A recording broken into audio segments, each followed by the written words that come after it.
Bonjour les amis, aujourd'hui j'ai choisi de vous parler du sixième sens et des guides spirituels. Le sixième sens, il est souvent décrit comme une capacité intuitive ou extrasensorielle qui permet de percevoir des informations des cinq sens traditionnels, donc je les rappelle la vue, l'ouïe, le goût, l'odorat et le toucher, et il est souvent associé à des sensations de prémonition, d'intuition ou de perception des choses invisibles comme des émotions ou des énergies. Dans de nombreuses cultures, le sixième sens, il est lié à des pratiques spirituelles, voire mystiques, où il est considéré comme un moyen de se connecter à des dimensions plus profondes de la réalité. Certaines personnes croient qu'il peut être développé par la méditation, la pleine conscience ou d'autres techniques de sensibilisation. Il est important de noter que le concept du sixième sens est souvent sujet à une interprétation et peut varier d'une personne à l'autre. Pour certains, c'est une simple intuition, tandis que pour d'autres, ça peut impliquer des expériences plus spirituelles ou psychiques. Développer son sixième sens, souvent associé à l'intuition ou à la perception extrasensorielle, peut être un processus fascinant. Je vais vous donner quelques conseils justement pour vous aider dans cette démarche. Pratiquez la méditation. Ça marche vraiment. La méditation, elle peut vous aider à vous connecter à votre moi intérieur et à affiner votre sensibilité aux signaux subtils de votre environnement. Écoutez votre intuition. Prenez le temps de prêter attention à vos instincts. Notez les moments où vous ressentez une forte intuition et essayez de comprendre d'où ça vient. Moi je dis toujours, écoutez dans le silence. Qu'est-ce qui se passe dans le silence ? Il y a peut-être quelque chose que vous n'entendez pas, mais si vous écoutez bien, peut-être que ça viendra. Soyez attentif à vos rêves. Les rêves peuvent souvent contenir des messages ou des intuitions. Tenez un journal de vos rêves, pour mieux les comprendre par exemple. Développez aussi votre sens de l'observation. Prenez le temps d'observer votre environnement et les personnes qui vous entourent. Ça va vous aider à capter des détails que vous auriez peut-être négligés. Pratiquez des exercices de visualisation.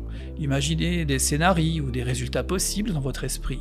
Ça va renforcer votre capacité aussi à anticiper et à ressentir des choses avant qu'elles ne se produisent. Faites confiance à votre ressenti.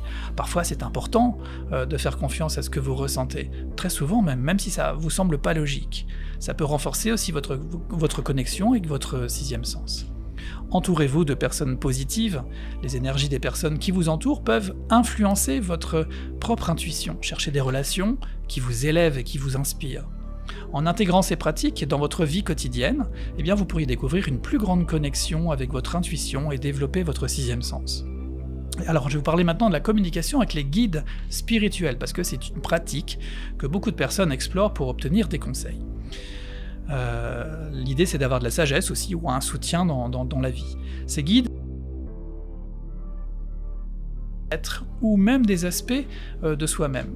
Pour établir une communication avec eux, il y a certaines techniques qui peuvent être utiles, comme une nouvelle fois la méditation, la visualisation ou l'écriture intuitive. Moi personnellement, les livres que j'écris, c'est en écriture intuitive, c'est-à-dire que je suis conscient de ce que j'écris, mais j'ai parfois l'impression que ça vient pas totalement de moi. L'important, c'est d'être ouvert et réceptif aux messages qui peuvent venir sous différentes formes, que ce soit des pensées, des sensations ou des signes dans l'environnement. Donc les guides spirituels, ils ont plusieurs missions importantes qui peuvent varier en fonction des croyances et des traditions spirituelles. Je vais vous donner quelques principales missions des guides spirituels. Il faut savoir qu'un guide spirituel, on en a tous un. Premièrement, les individus à naviguer à travers les défis de la vie, en offrant un soutien émotionnel et spirituel. Ils sont là pour écouter et conseiller, en aidant les personnes à trouver leur propre chemin.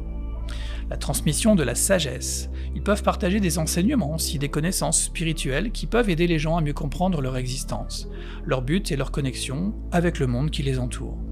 Là aussi, la facilitation de la croissance personnelle. Les guides spirituels peuvent encourager les individus à explorer leur potentiel, à développer leur conscience de soi et à évoluer sur leur chemin spirituel. Protection et guidance, très important. Ils peuvent offrir une protection spirituelle et guider les personnes dans des moments de doute ou de confusion, en les aidant à prendre des décisions éclairées. La connexion avec le divin. Les guides spirituels aident souvent les gens à établir ou à renforcer leur connexion avec le divin, que ce soit à travers la prière, la méditation ou d'autres pratiques spirituelles. Encouragement à la compassion et à l'amour, ils inspirent les individus à cultiver des valeurs comme la compassion, l'amour, la bienveillance envers eux-mêmes et les autres. Toutes ces missions peuvent se manifester de différentes manières selon les besoins et les croyances de chaque personne. Les guides spirituels jouent un rôle essentiel dans le cheminement spirituel de ceux qui cherchent à approfondir leur compréhension de la vie et de leur place dans celle-ci. Écoutez bien la prochaine fois, peut-être que vous n'êtes pas tout à fait seul.